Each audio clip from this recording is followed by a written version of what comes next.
to see all of you. And today we have a special guest speaker who is Shelby Demby. She's president of the Colorado Division of Restorative Justice Education. And she's going to be talking to us about the principles of restorative justice and also ways of implementing them in the schools to create optimal learning. And so, you know, Shelby, you're going to tell us about what you do and what this organization does, and then would you like people to hold questions until after you finish speaking, or do you want it more interactive? It's totally up to you. I think both. I love interactive, so feel free to ask questions as they arise, but I also want to leave ample amount of time for dialogue and questions after, since that's so at the spirit of what we do. So thank you so much, Gloria. I appreciate the introduction. Like Gloria said, I'm Shelby Demby, and I am the Colorado Division President and also now the Managing Director of Restorative Justice Education. We're a nonprofit based out of Fort Collins, but I'm actually here in Denver. We've been working in Colorado and nationally for almost a decade in both juvenile justice and in schools. I'm currently working within multiple states and actually internationally with schools to implement restorative justice practices. The big push to do this in the last decade has been to really curb racial disproportionality in the way we discipline our students of color and how that varies from students who identify as white. And also to move away from exclusionary practices like suspension and expulsion, really focusing on keeping students attached to community even when harm or wrongdoing happens. So RJ Ed was founded by Dr. Tom Cavanaugh, who's a professor at CSU. He teaches in the Ethnic Studies department. He is sort of a sage in our industry. He's done a ton of research on the effectiveness of this work in schools specifically, but most of his research comes out of New Zealand and working with the indigenous people there, the Maori people. But he has also spent a majority of his career working in Colorado and working in the US, working on the issues around Black Lives Matter and racial disproportionality. So he kind of comes from that world. We train in creating a culture of care in school, both in person and online. So we offer training for teachers in how to implement this in the classroom to both prevent school violence and also help students bolster their conflict management skills. Since the pandemic, we've most recently started our public virtual training program that we host online for school professionals, teachers, social workers, administrators to learn how to do this work. So that's a little bit about us as an organization. We're lucky we run through a university, so a lot of the information and research that we've been able to gather, we don't hold it proprietary. We want to share it as far and wide as we can. And so I'm excited to be here with you all today and share just a little bit more about what we're doing and what that actually looks like in schools. What grades do you start introducing these concepts? Yeah, amazingly, these concepts are implemented at the kindergarten level. And part of that is building upon feelings vocabulary and learning how to relate to other people and building empathy. So we do have a specific elementary curriculum, but it is implemented K through 12 and actually into higher ed. Most universities around the Denver area or in Colorado have some sort of restorative justice office to help conflict management that happens on campus. So, I mean, really all ages, and we like to identify restorative practices as an evolutionary skill, meaning just because I work for RJ Ed, I don't always manage my conflict perfectly, and we're all evolving to learn how to have dialogue and grow and transform through conflict at any given age. So. I wanted to start, if it's all right, by just more broadly defining restorative justice, because I don't know what the familiarity is with it as a theory or as a concept. Mhm. So restorative justice is a modern name for an indigenous practice, really, that emphasizes bringing together everyone who's impacted by wrongdoing to address responsibility and needs on both sides in order to repair harm to the extent possible. It's a real paradigm shift in the way that justice is currently approached because of instead of sort of a blanket individual punishment after wrongdoing occurs, like jail time or time in probation and diversion, the objective is rather to come together and repair harm in a collaborative way to prevent it from happening again. So restorative justice is being applied in many arenas, which some we've already touched on, including schools, but also workplaces and within families, because it really is a more effective way of communicating. And right now, when we look at the millennial generation and Generation Z, we're looking at emotional intelligence being like an actual workplace skill that people want to see kids graduating with well-equipped. So when we're applying restorative justice in schools, it looks a little bit differently, because in the juvenile justice system or the criminal justice system, it's really focused on a singular event, a theft, a violent crime, and it really focuses on addressing the harms and needs based on that event. When we're implementing restorative justice in schools, it's really relationship focused, because we know that these teachers and these students are going to be in community together for a number of years. We're really focused on long-term learning through a lot of conflict throughout that time together as a means to help grow their social emotional skill base. So that's a little bit about restorative justice and then how it applies to schools. Is there any questions so far? So, yeah, go ahead, Paul. Oh, well, first of all, let me comment on the background. This was I was rushing to get it up. This was a winner of a poster competition that HP did for COVID, for the, living in the time of COVID. And I got it up, but I got it up backwards, so I apologize, reversed somehow. So if you read backwards, I guess it's pretty good. But no, it reads properly on the screen. Also, it looks backward to me. Okay, well, yeah, maybe. That's great. So Strange. I may be jumping a little ahead, and I apologize for that. But I was wondering, since you've obviously been steeped in restorative justice, there have to be times that challenge you to want to slip back into retributive justice. Can you tell us about one of those times? Yeah, absolutely. And I think, honestly, because of the way we're socialized, the question I'm always asking myself is, how retributive are you feeling? Because it's not something that you can just dismiss and that goes away, rather to identify, like, I have this feeling of retribution, and what do I do with it? How do I channel it? I think restorative justice offers a unique opportunity in a sense that you can express your needs, even for restitution, having somebody pay you back, or serving a consequence of sorts. But rather than having it identified by a larger system or sort of given in a top-down method, it's actually the person who's been harmed sort of advocating for the way they wish for it to be made right. So I'll give you an example from my early teaching career.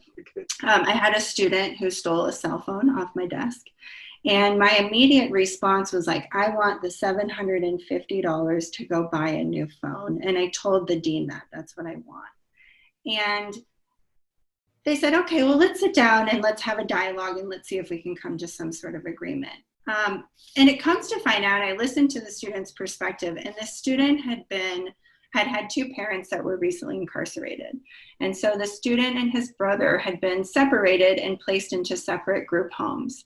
And the group home mom had taken away the student's cell phone. And in class, I had asked for students to pull out their cell phone and find a definition. And this student, probably embarrassed, right?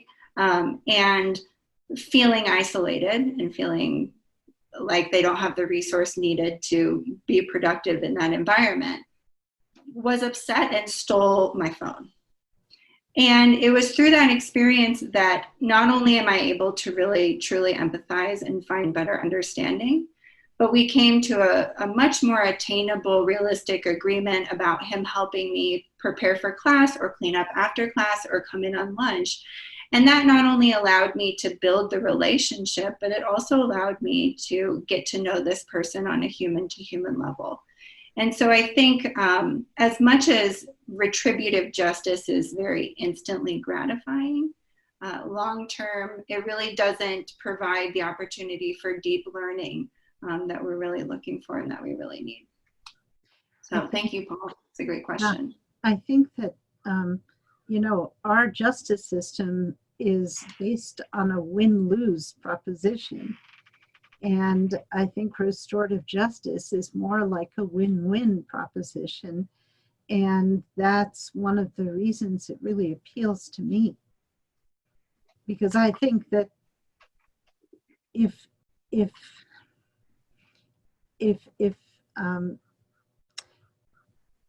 I hurt somebody, I hurt myself. And if I don't forgive somebody, I don't forgive myself, right? And so it just makes so much sense to me, just on a, you know, you could call it a spiritual level, you know, because if we're to evolve, we have to get past this win-lose constant, you know, everything is win-lose, you know, because we're, I guess, very based in scarcity. But the restorative justice model is, to me, the alternative to that. Sure. And restorative justice, it was the model way to deal with conflict when society was still in bands and tribes, and every person was so valuable to the effectiveness of the community that we couldn't so easily incapacitate or isolate people in penitentiaries and outside of the peripheral community. And so we're really going back to a place of needing to find value in every one of our students, to say you have more to contribute to society than being incapacitated or sent away. So we're using restorative justice really as violence prevention and as a way to keep kids connected to community, by really focusing on building strong relationships amongst staff and students and students and students and parents and students. And that really is sort of the soul of restorative justice, is by creating strong relationships, we then prevent conflict and violence from happening. Now, we also know that conflict is inevitable. Violence doesn't have to be, but conflict is inevitable. And so we also have to equip kids with healthy ways to navigate and deal with conflict. And I think right now, there's a lot of really fertile ground. People are really looking for opportunities to have these dialogues in a way that feels respectful and honoring each individual voice. Whether you caused harm or were harmed, noticing the value in each person as an individual. So we're trying to equip teachers with the skills to deal with minor behavior infractions in the classroom so that they can stay connected to that community. And that's our main goal from restorative justice education, is to build capacity. I had pulled up a video to share with you all that I think is really an eloquent example of an educator talking about the importance of relationships in schools. Is it something that you're interested in seeing? Absolutely. Sure, go ahead. Yeah, so you're going to share your screen With this, right? Let's see. There we go. Okay, can you see this? Okay. Yep. Okay. This is Rita Pearson. She actually passed away in 2013, but she was a very influential teacher and has just this beautiful presentation on why every kid needs a champion, and why relationships in schools are so important. So I'll let her share her perspective. I hope that you can see the video, but it really illuminates the importance of relationship and connection in schools to create optimal learning environments. And what we've found over the last decade or so since the Whole Child Initiative started was that we really need to move away from a curriculum-based way of delivering information to a learning-based model. And what the learning model encompasses is strong relationships that give students a sense of connectedness and belonging so that they can learn effectively.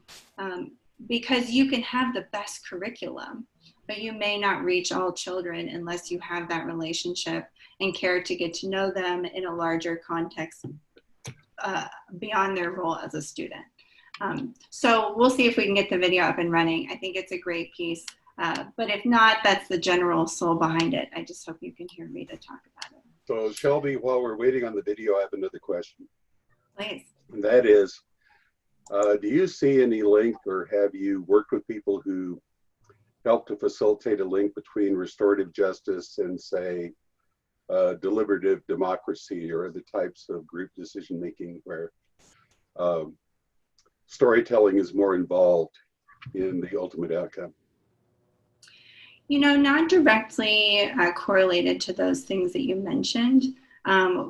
Restorative justice has base in narrative therapy, so the storytelling component is a big piece of it, but the decision-making piece is more about either repairing harm from an event or repairing harm to a relationship. I haven't necessarily seen it broadly applied to some of those larger contexts.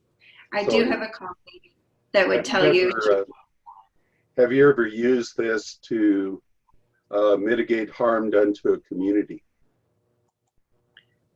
Absolutely. Yeah, absolutely. That's kind of what I was thinking of when I was thinking of more of a group-based storytelling, group deliberation model where they need to decide what restoration looks like. Yeah. I would give you an example. Last summer, I was called into a district on the north side of town, on the north side of Denver here, who had obtained a copy of the hit list over the summer that a student had written.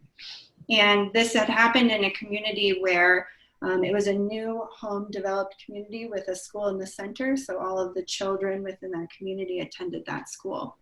And because the hit list was discovered over the summer, the police informed the parents that this had occurred. And when that happened, the parents felt very defensive, and rightfully so, and really began to sort of blackball the family from being involved in summer activities or really being involved at all. It made them feel very isolated to the point where they were going to move and pull their child out of school. And just to provide some context, this was a 5th grader. So this is somebody who's about 9 or 10.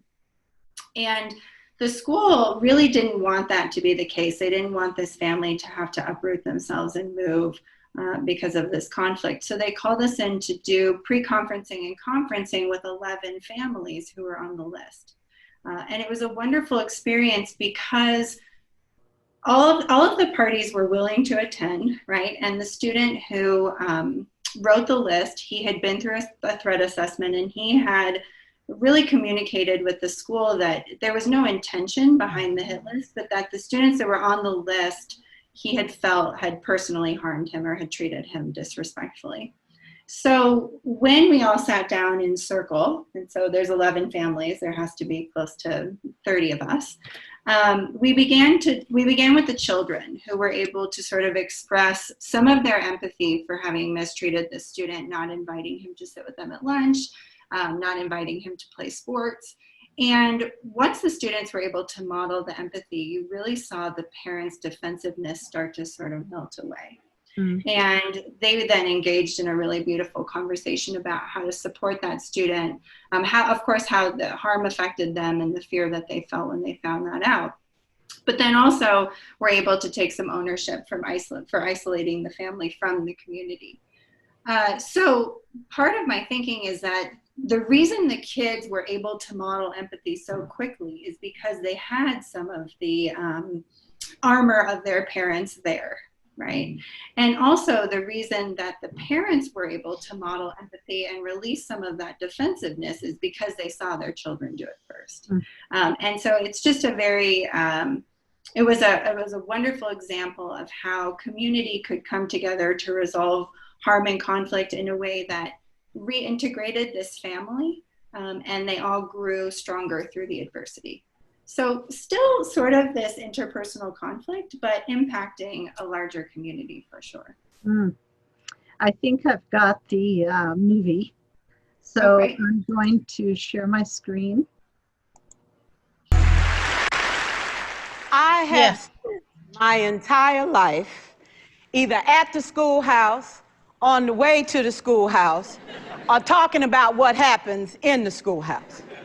Both my parents were educators. My maternal grandparents were educators. And for the past 40 years, I've done the same thing. And so needless to say, over those years, I've had a chance to look at education reform from a lot of perspectives. Some of those reforms have been good, some of them have been not so good. And we know why kids drop out. We know why kids don't learn. It's either poverty, low attendance, negative peer influences. We know why. But one of the things that we never discuss, or we rarely discuss, is the value and importance of human connection. Relationships. James Comer says that no significant learning can occur without a significant relationship. George Washington Carver says all learning is understanding relationships. Everyone in this room has been affected by a teacher or an adult. For years, I have watched people teach. I have looked at the best and I've looked at some of the worst. A colleague said to me one time, they don't pay me to like the kids. They pay me to teach a lesson. The kids should learn it. I should teach it, they should learn it, case closed. Well, I said to her, you know, kids don't learn from people they don't like.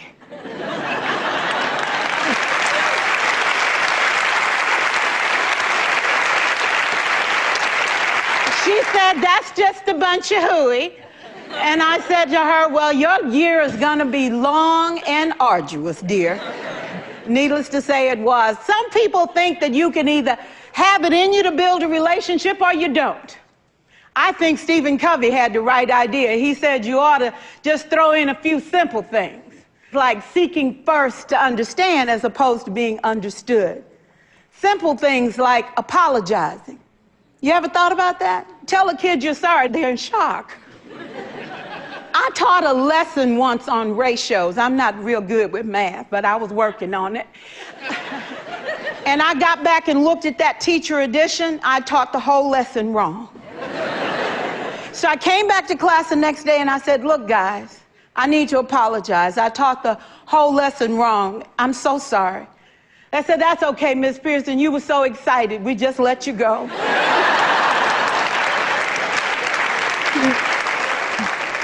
I have had classes that were so low, so academically deficient that I cried. I wondered, how am I going to take this group in 9 months from where they are to where they need to be? And it was difficult. It was awfully hard. How do I raise the self-esteem of a child and his academic achievement at the same time? One year I came up with a bright idea. I told all my students, you were chosen to be in my class. Because I am the best teacher and you are the best students, they put us all together so we could show everybody else how to do it. One of the students said, really?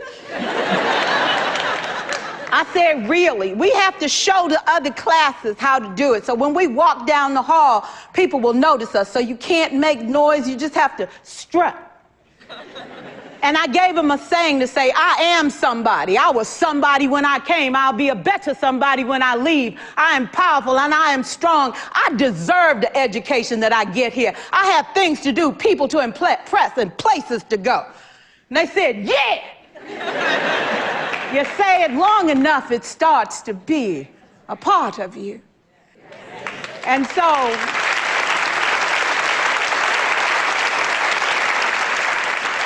I gave a quiz, 20 questions. Student missed 18. I put a +2 on this paper and a big smiley face. He said, "Miss Pearson, is this an F?" I said, "Yes."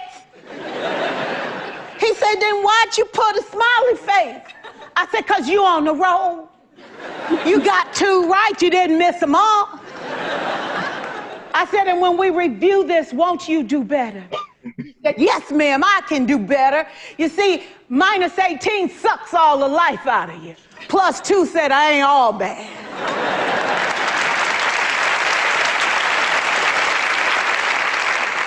For years, I watched my mother take the time at recess to review, go on home visits in the afternoon, buy combs and brushes and peanut butter and crackers to put in her desk drawer for kids that needed to eat, and a washcloth and some soap for the kids who didn't smell so good. See, it's hard to teach kids who stink. And kids can be cruel. And so she kept those things in her desk, and years later, after she retired, I watched some of those same kids come through and say to her, "You know, Miss Walker, you made a difference in my life.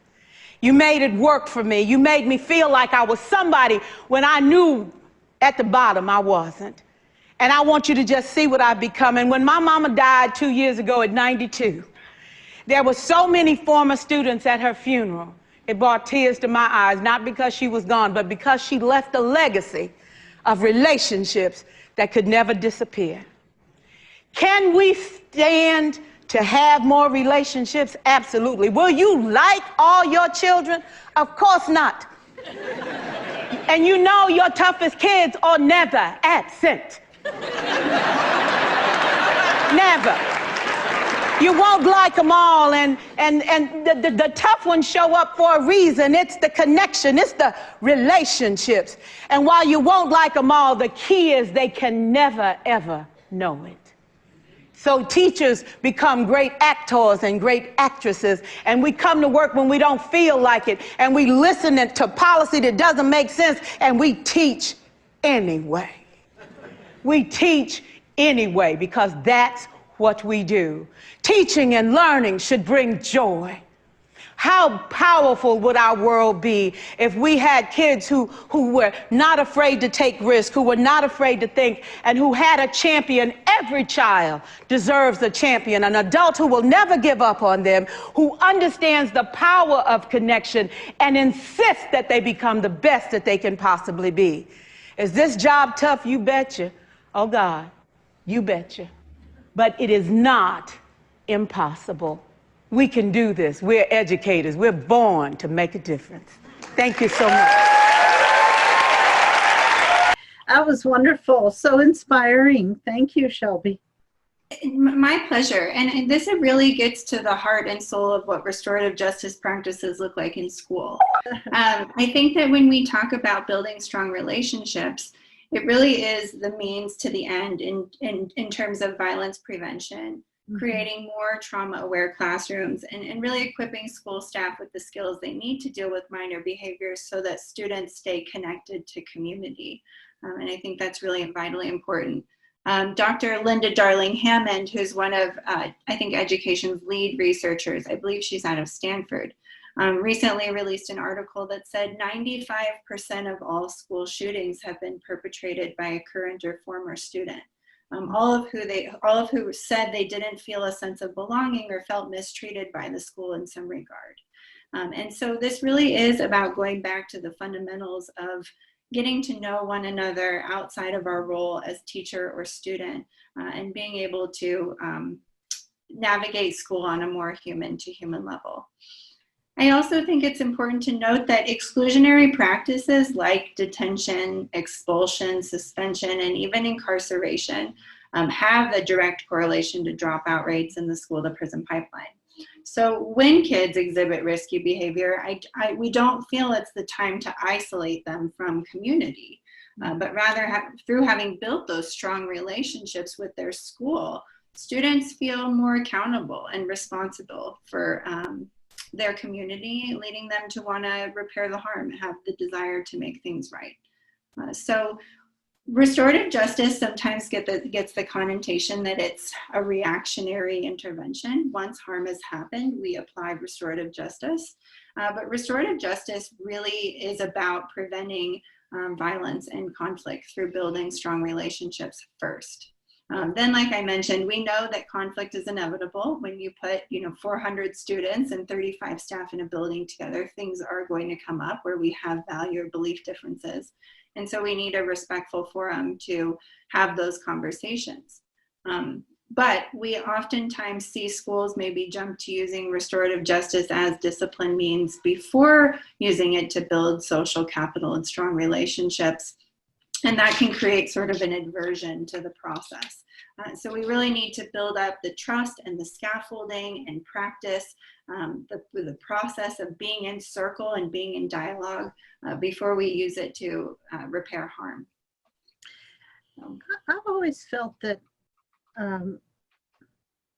the approach that a lot of our schools, our public schools especially, of course, in being based in competition is damaging, because there can only be one best student in the class, right? And everybody else is not. And I think, I don't know, does restorative justice address that at all? Typically what we see is sort of this hierarchy of priorities in schools. The first of being attendance, because that's how schools are paid on a per head basis. The second being academics, because that's how teachers are evaluated and paid. And then the third being behavior work. And I think part of our mission is prioritizing behavior work, because we know now through research that it bolsters kids wanting to come to school and performing well academically. So that's part of the paradigm shift that we're actively teaching, and sort of working against the idea of how schools or teachers have historically been incentivized. We do something in our organization called Learning Walks, which is going into a classroom and really evaluating how relational a teacher can be with their students. But we want to stay away from this as an observation tool, because we don't want to have the subjectivity to say, like you're saying, competition, you're the best at this or you're not good at this. We just really want to meet teachers where they are in this evolution and support them in maybe seeing conflict as an opportunity to grow and learn, rather than this yucky, avoidable thing. So I think that's where the larger paradigm shift is. Mm.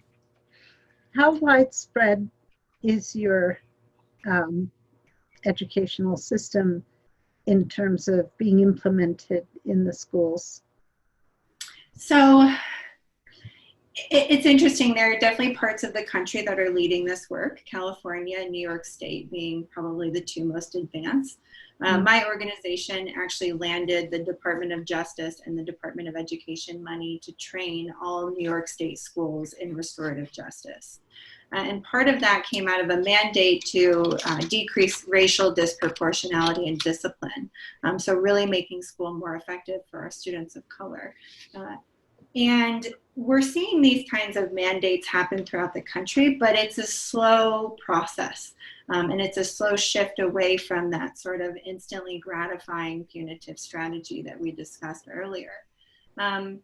Right now, every county and every school district in Colorado is implementing some sort of restorative practices. Wow. But in Colorado, there's not enough centralized data to be able to see if we're actually curbing disproportionality in the state yet. But there are a lot of great organizations doing a lot of great work. The reason that I am with restorative justice education and believe so heavily in this particular curriculum is because of the amount of research that Dr. Tom Cavanaugh has put behind its effectiveness. There are organizations who are doing really good work, they're just not backed by as much research. But I will say I'm very confident that this is the direction that we're headed. Since COVID, since the reinvigoration of civil rights and the Black Lives Matter movement, we have never been busier. We've seen online enrollment increase. We're seeing a need to set up discipline systems in schools that are not re-signing contracts with the police departments. And we're seeing a lot of teachers and schools needing these skills to talk about trauma out of COVID and out of the most recent uprisings and protests. So I think people are really starting to understand the necessity. I think it's going to become more apparent in August when students try to return to school and when the teacher says, okay, we're going to focus on math today, and the kids say, no way, I'm carrying way too much. They're going to need this type of forum to discuss. So if it's okay, I'd like to just talk for a moment about circle process, which is one of the practices at the core of restorative practices. This idea that when we have dialogue, we sit in a circle. We create collaborative ground rules to ensure a safe space, like speaking one at a time, or listening for understanding, or assuming positive intentions. And then we actually sit in a circle and share the air by allowing everybody the opportunity to speak. So this circle process, again, is not new. It's not a Eurocentric development. It comes from Indigenous practice of effective communication skills. So we're using circle practice as prevention to build relationships. So just to get to know each other, to talk about our likes and dislikes.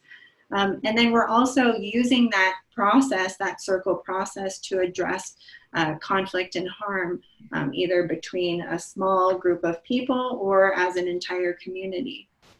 And the circle is really an important component of RJ because it's equitable, meaning it has no start and no end as a shape. We remove physical barriers like desks, so that we're increasing some physical accountability for our nonverbal body language, and also increasing some vulnerability in sharing how you're feeling. It allows for people who process more quickly to share, while it also allows time for people who need more time to process to think. So it also, like for my students that are like constantly raising their hands, ooh, me, we're helping teach those students impulse control and how to actively listen to their peers. And we're also teaching students who are more introverted to limit their self-disclosure or use self-disclosure as they're comfortable. And it's important to acknowledge that while participating in a circle, sharing your perspective is great and an important part. We also honor listening as participating. So for students who are less verbal or neurodiverse, that's a real opportunity for them to just listen and be who they are in a circle process without an extreme amount of pressure to share. So implementing something as simple as having dialogue within a circle has a lot of inherent benefit to the social skills of students and, I would argue, adults alike.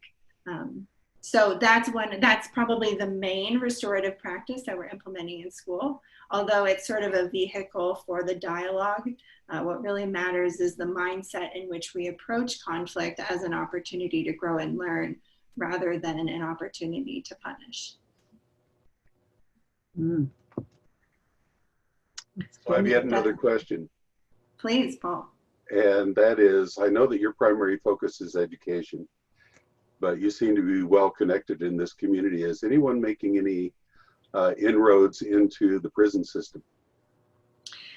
Yeah, and actually, in terms of Colorado Springs is really leading this work out of prisons in Ordway. So the Department of Corrections is working with Senator Pete Lee and his wife Lynn Lee, who's a high-risk facilitator, to sort of cherry pick cases within our prison system that they feel restorative justice would be an effective component. Now, in the state of Colorado, there is only victim-initiated circles. That means the victim has to advocate for this type of process. An offender cannot advocate for restorative justice.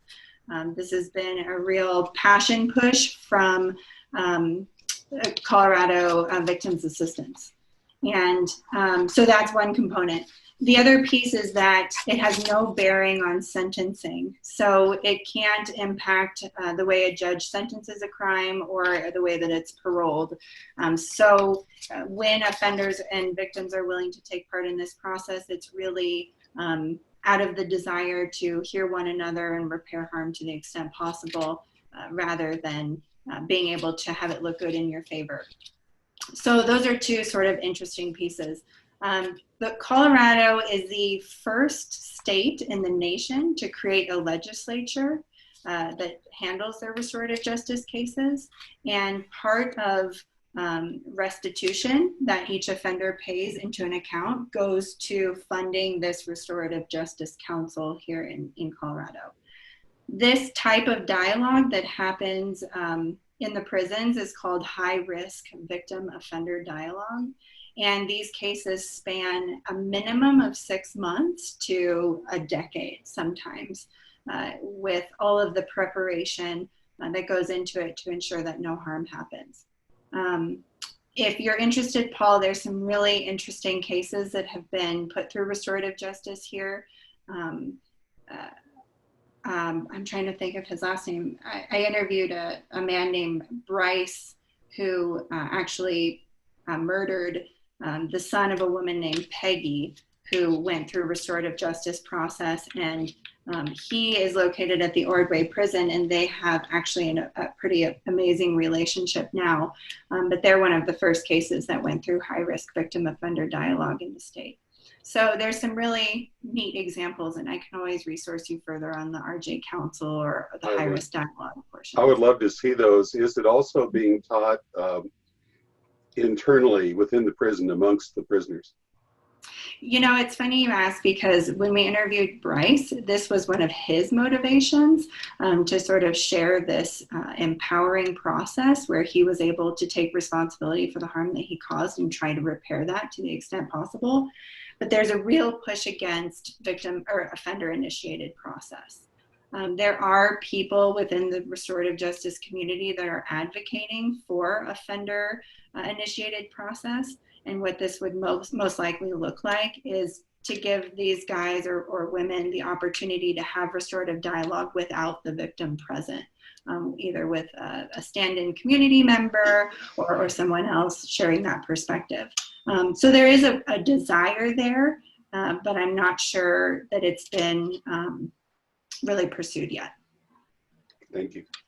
Well, how many people, I mean, how many situations would benefit from the perpetrator advocating for a restorative justice approach? I mean, the victim, it might not occur to the victim, but if they're open to it, I remember hearing or seeing some video, or maybe I was reading something about a woman whose son was murdered, and she told the murderer, you know, you've deprived me, and essentially she told him, you've deprived me of my son, and so now you have to be my son.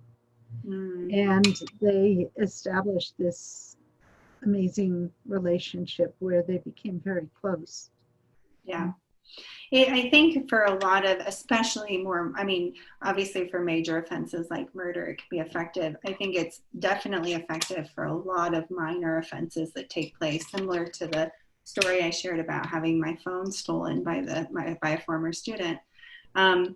It's worth mentioning the place where we caution the use of restorative practices is where the power indifference is too big.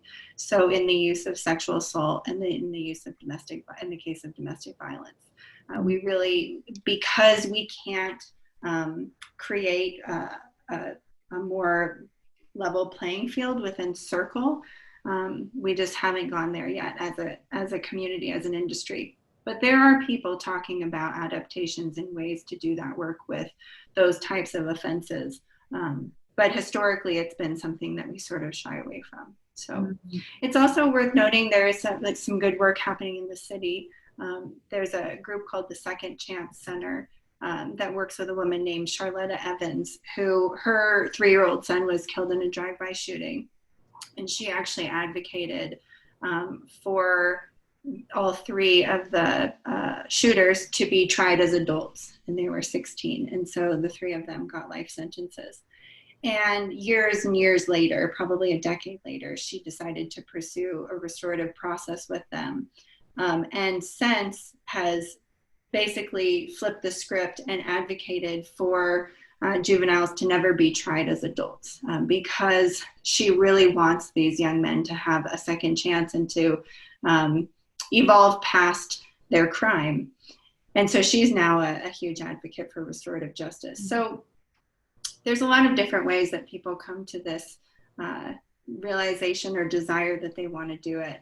Oftentimes, especially victims of violent crimes, come to the idea of restorative justice because they want an explanation. They want to know why. And if we feel like an offender can give them that explanation in a way that's not harmful, that's when we'll initiate process. So they are very, very cherry-picked in Colorado right now. I think there was like 10 cases put through RJ last year because they want to ensure success for sustainability. So, has anybody suggested RJ for, with the Black Lives Matter movement? Because I think that would be a very healing approach to racism if it were done like in community settings, all around the country. Is there any kind of movement towards implementing something like that? I think so, because restorative justice has what we call a culturally appropriate component, meaning that through building these strong relationships, we become more culturally competent around people who may look different than us. I think we see a real role for this type of practice. Also, just the ritual of having circle in and of itself to maintain that equitable and safe space for these types of dialogues, I think is going to be really important. So is there anybody, trying to get that going? Yeah, I know DU is using RJ to have a lot of conversations on race and equity. I know CU is doing the same thing, but I think it's more initiated by individual school systems or individuals who feel like it would be a good fit than necessarily being mandated or encouraged across the state or across schools, if that makes sense. Yeah, I'd like to see it encouraged in, like more civic places, like, I don't know. I don't know exactly. I have a wonderful colleague and mentor who says she gets the best restorative justice practice in her HOA. So I think you're right. I think there's so many opportunities within town halls, within more civic discourse to really implement this type of process. Yeah. The challenge is, right, that the mindset in which you approach the practice, the value set in which you approach the practice, looking at conflict differently, looking at harm rather than as a rule that was broken and needs to be punished rather than who was harmed and how do we repair that relationship. I think that paradigm has to happen before you can effectively run a circle. So a lot of our work really is around that mindset and how we evolve our thinking to utilize conflict again as a learning opportunity to transform rather than some punishable offense or some yucky thing that's to be avoided. Mm-hmm. But I think there's a lot of seasoned facilitators who could do that really well.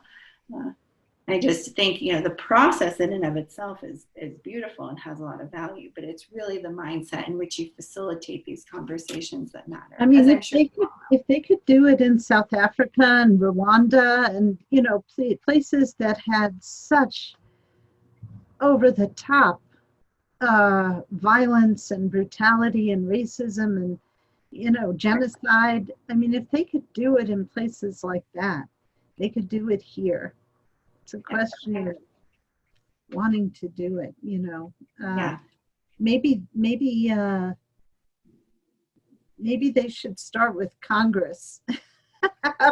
have a restorative justice circle between the parties, and I don't know how to And the funny thing is, so when I used to work in the halfway house system, there was this desire for me to move more towards prevention, for equipping kids with the skills that they need to avoid some of the ingrained qualities that like I have going through a more traditional system. So really the focus of our work is by winning over the hearts and minds of the adults who are really more ingrained in this way of thinking.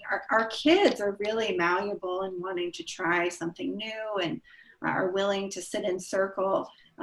It's more of the adults who feel like it's awkward or clunky or just don't necessarily feel like it's for them. And so a lot of times when we're training school professionals, we talk about this work really begins with you modeling it. And sometimes that starts with implementing it in your own interpersonal relationships.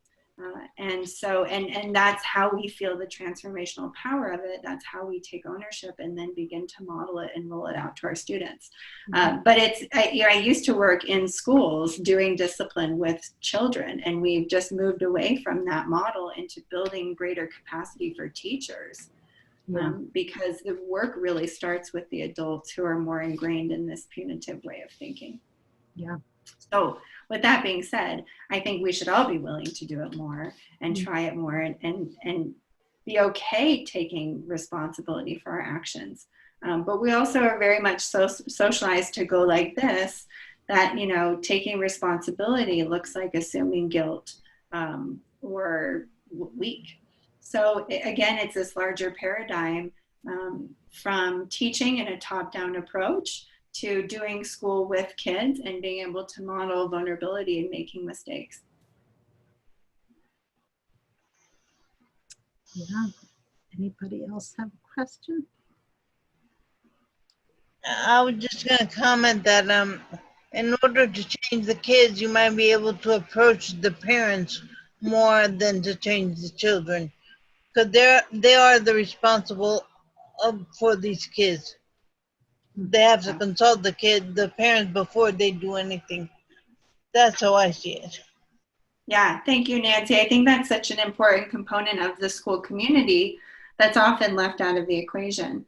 And so doing things like building strong relationships with parents or calling home to tell them something your child did really well before calling home and telling them there's a problem is a really important part of them feeling a sense of connectedness and belonging to the school too. So I definitely agree with you. And we also encourage these kids to take some of these skills home and practice them with their families, because we know parents want these skills, especially in the time of COVID when more kids are home than ever, and that students want this arena to practice in a trusting environment. So I agree with you. Yeah. Any other thoughts or questions?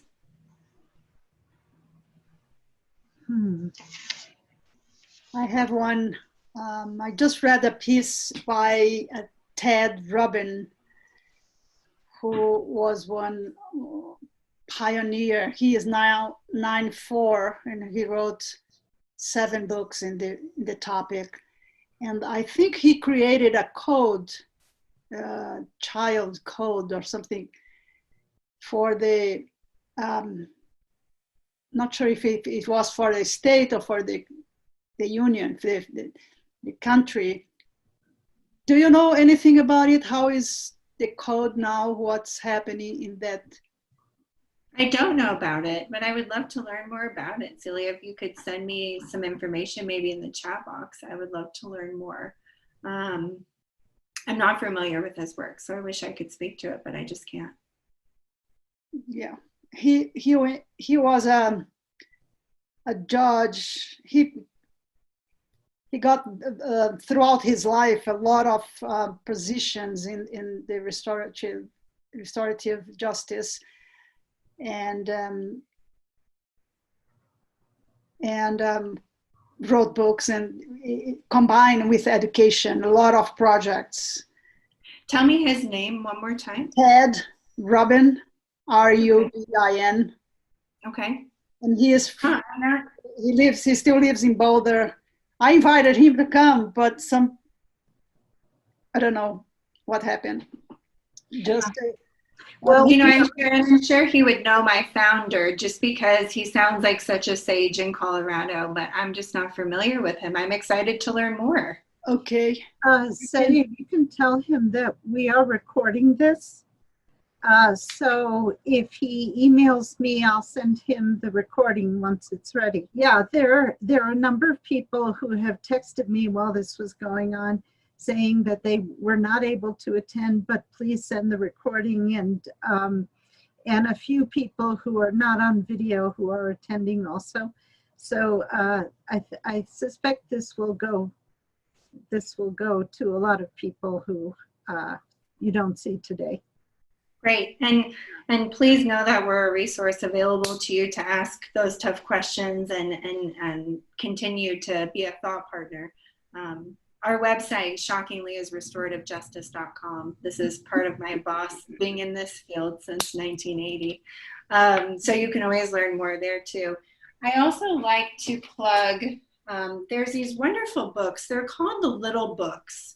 And these are sort of a really great foundational resource. This was written by Howard Zare, who kind of brought restorative justice back to the forefront in the 90s. But there's many. So this is the Little Book of Restorative Justice. There's the Little Book of Restorative Discipline for Schools. Dr. Fania Davis, who I actually saw at Naropa in Boulder not too long ago, just wrote the Little Book of Race and Restorative Justice.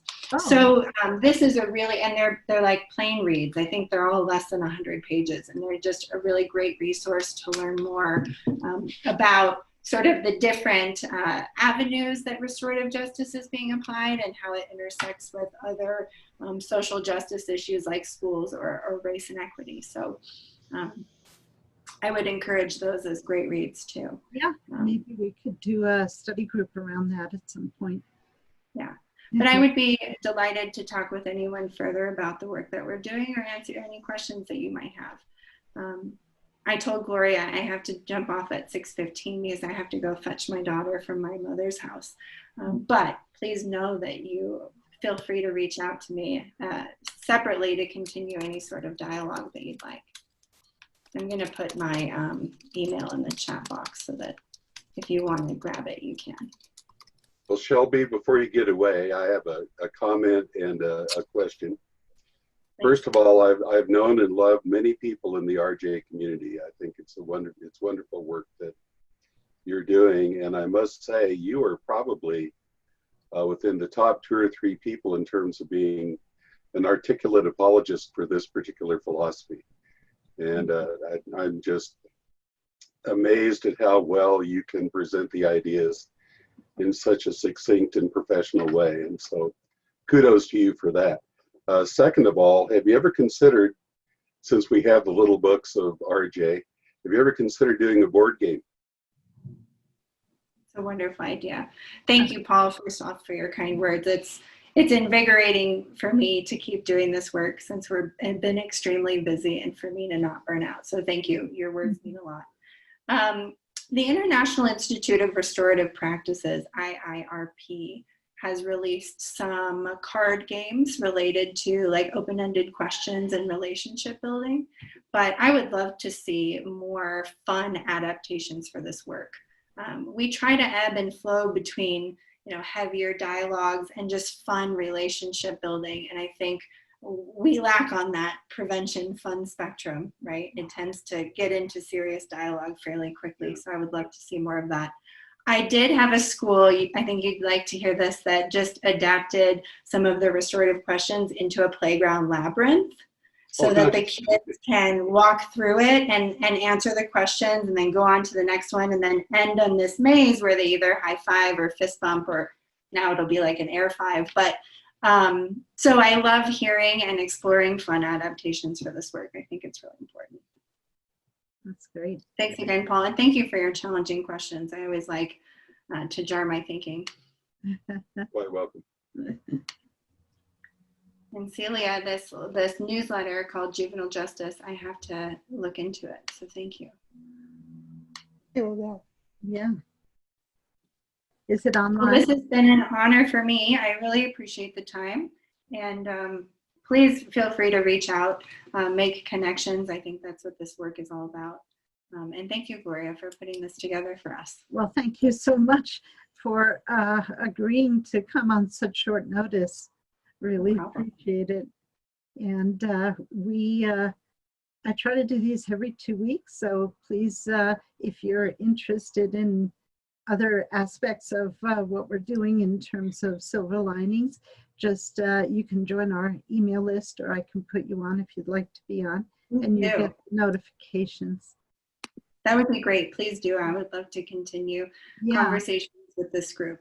And I'm so happy to know more about this program that you're directing. It's I think it's really the way to go, is to start with the kids and, you know, get them to understand these things. I think that children, you know, when they have a conflict, it's over so quickly that they're so much more malleable when it comes to, you know, learning new skills like this.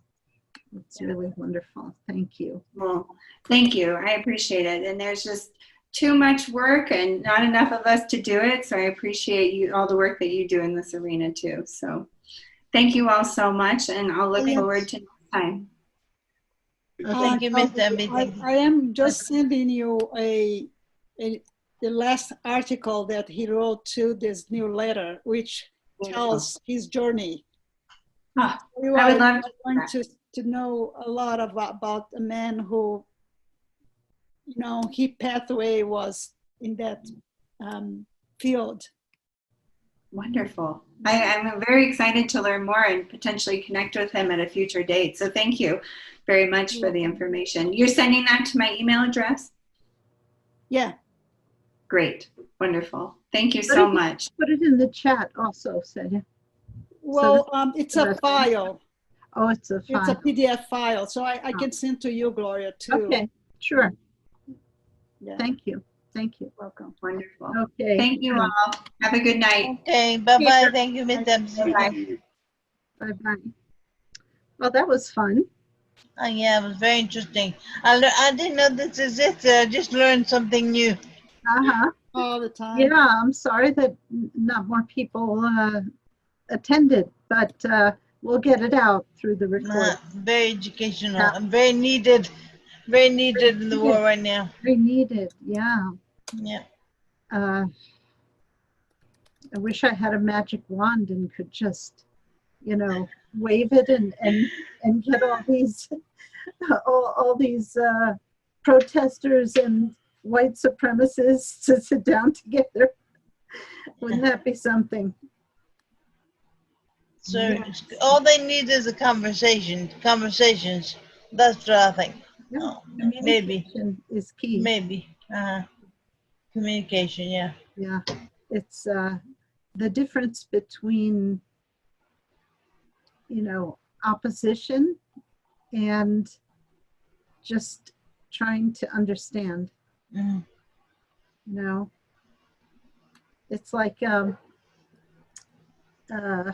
this activist back in the civil rights movement, Martin Luther King days, was one of the leaders of the Black Panther movement back in the 60s. His name was Fred Hampton.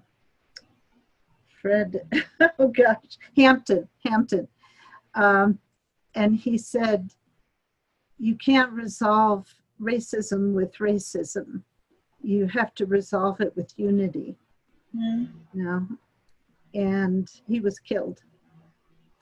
Yeah. You know, he was killed by the police in Chicago for being a Black Panther and a leader. I see, yeah. His approach was one of peace. Yeah. So, you know, we've got a long way to go to resolve these things. and I think restorative justice and truth and reconciliation is really a powerful, powerful tool. If we could just figure out how to get people to implement it. You know? Any ideas on that, Paul? Agree. I'm just sitting here. I didn't catch her before she left, so I was just shooting off a fast note to Shelby on my email. I'm sorry about that. I'll be through this. Okay, it's okay. I was just all right, all done. okay. I was just saying, you know,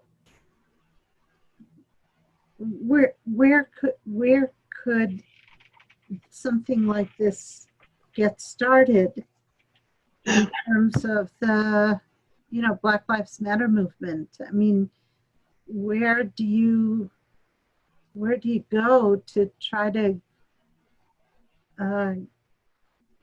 you know, Well, implement something like this? You know, people have approached Black Lives Matter from two very different perspectives, and I understand how people at either end feel. There are those who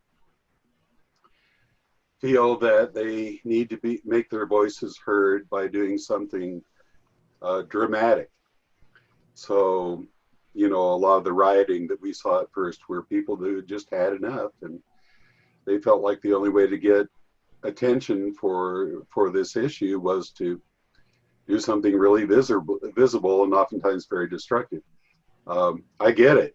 I mean, I've felt that way for sure, and I'm, you know, I don't live the lives that these people have to lead, and I still get pissed off to that level sometimes, you know. And then there, as you and I were talking about Dr. King, you know, earlier today, there are people all the way on the other side who want to correct the problems that are definitely there, but they want to do it from a position of love and from a position of understanding, and so that it ultimately is a win-win, and we ultimately stand as brothers and sisters in you know, in relationship to each other and in relationship to God. So I think restorative justice could certainly, and the principles they teach could certainly help tilt us in the direction of love. I'm not sure it would always work. It's a voluntary effort, but I think it would help. There's no doubt in my mind that it could help. The question is how to implement it, how to get it going, how to get the attention of the people who could orchestrate, you know, groups around it. Well, in my experience, and my experience is limited, Gloria. I'm not an expert in this area. I want answers, Paul. All right. Well, so I was in South Africa when the Truth and Reconciliation trials were going on. Oh, were you? And we got to meet the people on the Truth and Reconciliation Committee. Desmond Tutu was not there. He had a stand-in, so we got to meet his stand-in. But that was the only person we didn't meet that was on the regular group of folks who were conducting all of these trials. Mm-hmm. And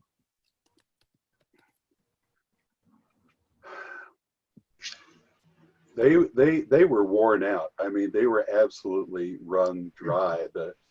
The gradient of the issues they had to deal with were just stultifying, and you know, it was kind of like Dickens. They were the best of times, they were the worst of times. You know, when the restorative justice worked, it was marvelous, and a light shone down on everything, and yet it was hard. It was hard Really? work. They And did in my experience, centralized way, right? They just did it in a centralized way, right? Yeah. They just had this one place where it happened in the country. No, they went out there. They went out into the villages. Oh. So it was a countrywide process, but it was the hardest cases I think they brought to the central location, which was why these people look so haggard. because they just had to listen to stories of atrocities that no one should have to hear.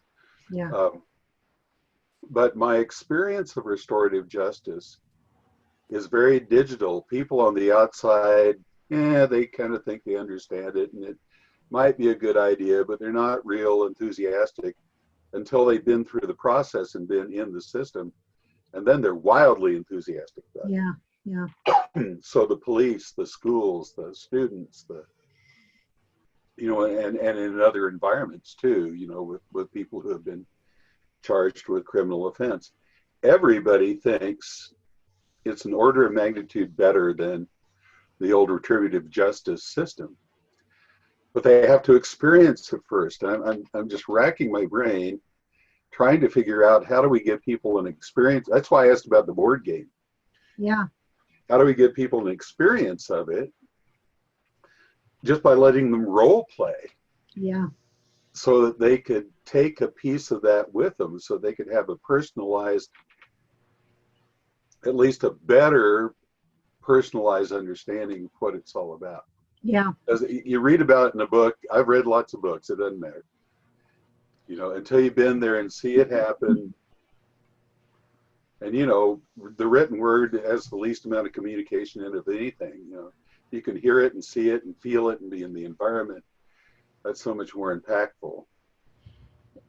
We had Steve Behrman on, the Swami Beyondananda. He's so good. He's so funny, but he's so on target with, current events and stuff. And he mentioned, this is, I think back in the 60s, there was somebody who he didn't mention their name, and I asked him afterwards. He said he would try to find it because he didn't have it handy. But there was someone in upstate New York who was in charge of some prison system where they used this approach. They didn't call it restorative justice, but what they did was they treated the prisoners with utmost respect. Mm-hmm. And they had, some kind of, some kind of system where they would get them together, or they would get them individually, and they would get each prisoner to identify through, I don't know what kind of exercises, what their unique skill was, what their unique talent was that nobody else could give to society, nobody else could contribute this particular thing that they were good at, and they would they would encourage the prisoners to own it, and to that when they got out they could, or even before they got out maybe, that they could take steps to to use that. And whereas most of the prisons at the time and today have a recidivism rate of about 70%, this particular prison with this approach, their recidivism was 17%. Oh my. Yeah. That's astounding. Yeah. And those were the two things that he mentioned, that the two primary things that they did: respect and identifying their contribution, what their contribution could be. So I have a person, what you've talked about just reminded me that there's someone that could be a great presenter for Silver Linings. Who's that? And his name is Dr. Rich. I can give you all his contact information. I'll send it to you. Okay. His name is Dr. Rich Feller, F-E-L-L-E-R. He's been a professor at CSU for look at me.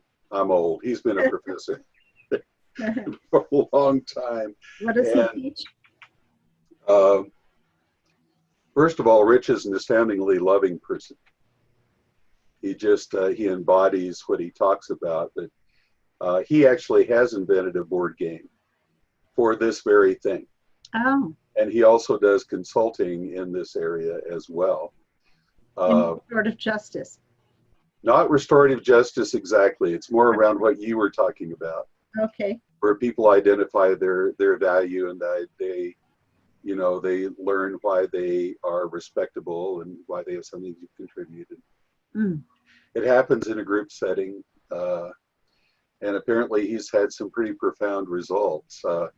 I was going to do something with him. We were just sitting around talking about it before I got really sick, and then COVID, you know, came along, and I haven't seen him or talked to him in months and months now. But he would be a great person to come do a presentation for you. Maybe I will send you all of his contact information, and you two can or check just connect us with an email. I am, well, you know, I'll let him know that I talked to you, and I'll let him know that I, you know, suggested that he Okay. be someone you look into, and you know, hopefully the two of you can have a good conversation. But he's a lovely man, just, Yeah, you know, I a will hold terrific you guy. to that. I will remind you. Okay, Sarah, nice to see you. I'll send it to you right after we get offline. I just want to ask you if you have, you know about the restorative justice work in Longmont. Yes. Do you? Right? Yeah, Beverly It's, Title, who's now dead, but Beverly Title was intrinsically involved in getting that going. She and another partner, and she was survived by her daughter, Summer Deaton, and Summer is running a program called Resolutionaries in Longmont. And so, yeah, there's a lot of that going on. Right. I am talking about the Longmont Community Justice Partnership. Oh, okay. Yeah, it's a beautiful work. They have many, is. many years, and they have a lot of going with the police, and it's a partnership for real. So and the woman who is the director or president, whatever, it's a really dynamic, and I can send you, Gloria, some, I can forward the newsletter, some information, so you can check it out. Yeah, that would be great, because I'm looking for more speakers. It's nice to have a speaker so that we're not all, you know, just rehashing the same ideas every time. Mm-hmm. So yeah, last time we had Joy Ohm, and we had an astrologer talking about the planetary configurations going on right now and what they indicate. So, you know, any ideas are welcome. All right. Can I just use the email I received from you? Yeah, sure. Address? Yeah. Great. Okay. Well, thanks a lot. It's been exciting. Good to see you. Yeah, nice to see you. Are you well? Yes. And Michael? Yeah, it's pretty good. Yeah, all good. Wonderful. Yeah. Okay. Well, all right. Thank you. And I'll be seeing Paul and I had a little brain squall, so I'd like to talk to you for just a minute after. Sure. Close out here. Okay. Sure. Okay, I guess this is goodbye, Gloria. I'll see you on Tuesday. I'll see you on Tuesday. Have a good weekend. Nice seeing you. Huh? And you too. Bye-bye. Bye-bye. Bye, Nancy. Thanks for attending. Okay. Hey, very, very instructive. Thank you.